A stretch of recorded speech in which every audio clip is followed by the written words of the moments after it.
sous le soleil rouge de la savane.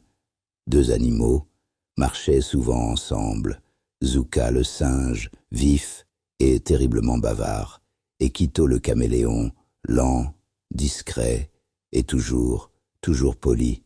On les croyait amis, mais derrière le dos du caméléon, la langue du singe était plus rapide que ses pieds. À l'araignée, il chuchotait, perfide. Regarde-le, avec son corps aplati et sa queue tordue, on dirait une feuille malade. Au chacal, il riait fort. Il est tellement lent. À cause de lui, j'arrive toujours en retard aux fêtes. À l'hippopotame, il se moquait. Tu as vu comme il avance? On dirait qu'il teste l'air avant chaque pas. Au criquet, il soufflait.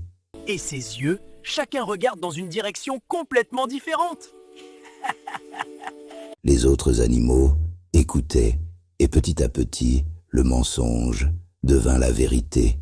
La moquerie devint une sombre habitude.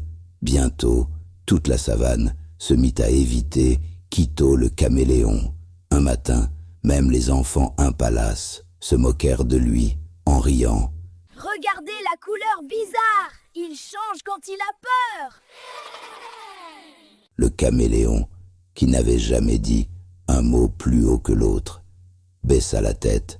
Ses grands yeux, qui voyaient tout, avaient entendu toutes les moqueries, mais son cœur, si doux, ne savait plus où se mettre pour se cacher. Le singe, lui, continuait de fanfaronner, de se vanter. C'est mon ami, vous savez? Je le supporte uniquement par gentillesse. Ce jour-là, il y avait une grande fête dans le village voisin. La princesse du roi se mariait. Zuka le singe cria depuis sa case. Ah, caméléon! Dépêche-toi! Je ne veux pas arriver trop tard à cause de toi! Le caméléon sortit doucement de sa case.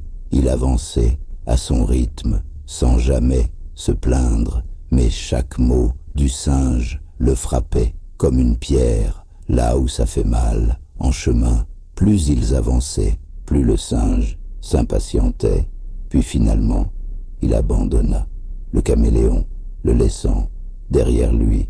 Quito le caméléon arriva au village bien plus tard. Et là, il entendit quelque chose qui fit éclater son cœur. Le singe était devant tous les animaux en train de raconter. Vous imaginez? Le caméléon veut épouser la deuxième fille du roi. Quel animal plus stupide, plus lent, plus ridicule pourrait-on trouver? Cette fois, toute la savane éclata de rire, d'un rire cruel. Le caméléon sentit ses couleurs devenir sombres, un noir de tristesse. Pour la première fois de sa vie, il pleura. Il se sentit rejeté, humilié, profondément seul.